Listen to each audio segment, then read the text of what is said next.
there's a new solution for two-factor authentication.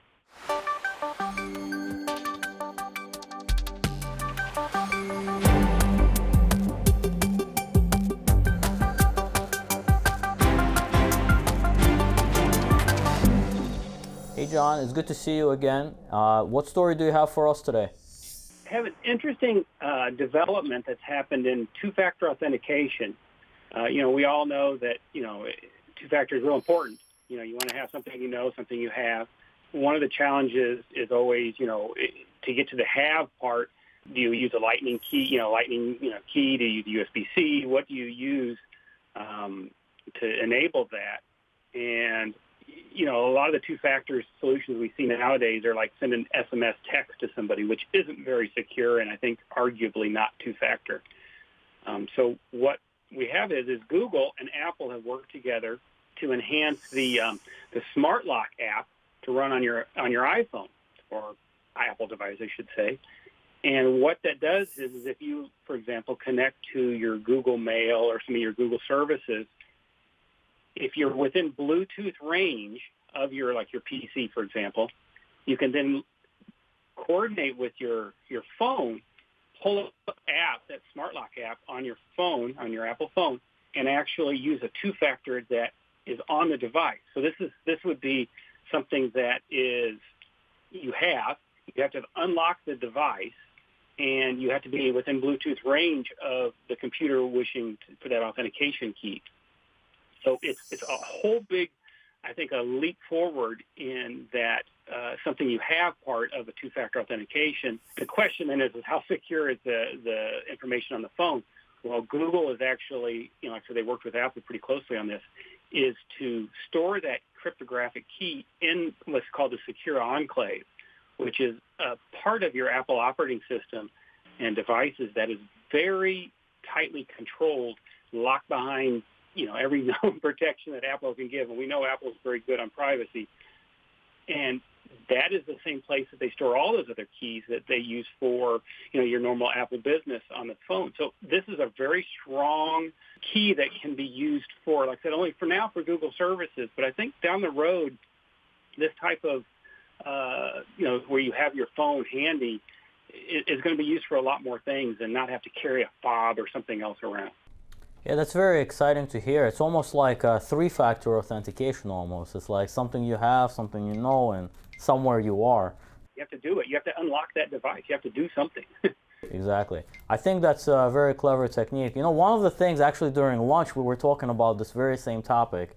And one of the things we were talking about is, what are the backup mechanisms? So let's say you really need to, log in to your account, but you've, misplaced your phone, or you don't have this thing, you're not next to your computer, but you got to log in, or, usually there's some sort of a backup mechanism. And it seems like some of the security issues sometimes, no matter how secure you make the original thing, the backup mechanism sometimes has it's not a backdoor, but it's a little bit weaker. It's not as strong. Did they talk a little bit about that here? Yeah, they do. And you think about the SMS, and you see all the things that say, oh, yeah, I'll send you a text with your new password, which is really bad. But let's say they send you a text with a key, a PIN. Well, you think, okay, I got to unlock my phone anyway to see that PIN. Well, the problem is that most people have notifications turned on their phone, so that actually just pops up even on a locked phone. So now you don't have to unlock the device to see that key. So as long as you can get into and say reset my password or reset something, or like you said, get a backup, it's there in front of you. Yeah. With this new mechanism, did they talk at all about how they might approach this backup solution, where you don't have your device next to your computer? Did they cover that at all, or? Well, that's the whole point. Is you have to have something you trust, which is your device. So you have to be within Bluetooth range. So it's kind of it's the same philosophy as I have my key. If you think about the people putting in cards or inserting a USB key. It's the same type of mechanism and solution. You have to physically have it on you. Unfortunately, if you lose it, then you are in trouble. Well, I guess that's the securest you could get. And sometimes you almost have to take risks like that depending on the information that you want to protect, and Right. you do want to make sure you don't lose your device or something like that. So I'm assuming this same app is available in the Android store for like Android devices, right? It is. It's a little. It works a little differently on the Android side. To be honest, I haven't tried to compare like is one more secure than the other. I don't necessarily know if that's apples to apples in that case, but it might be a question to think about. Yeah, I think I think my concern would be, what if someone is able to get a fake version of that app on the Play Store or in the Apple, on the Apple Store, and then you end up downloading this fake app thinking you're doing two-factor. Actually, you're really giving everything away. We're thinking about the phishing attacks already. Right. I guess here we are, like Right. security researchers. Right. We can't help but to be cynical about every single approach there is. But that's kind of our job, isn't it? Right. Yeah, well, and the good thing, again, is at least from the Apple perspective, it's stored in secure enclave. So very few things have access to the secure enclave. I mean, very few. And it's pretty well tied tightly to the OS. So, it's kind of like to think about, for those of us who might use a soft token for like an RSA secure ID, you can't just pick that up and take it to another device. It's one of the, it's always physically tied to that hardware.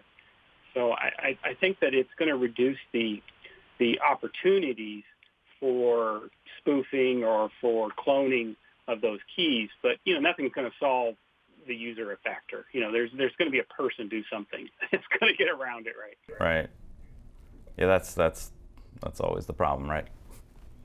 Yeah, I'm looking forward to more companies adopting technologies like this, so that it's not just what you know, who you are. It's also maybe where you are, Right. Or that you're within the proper vicinity or in the right location. Yeah. And I'm sure as we go forward, we'll probably think as an industry of even more factors.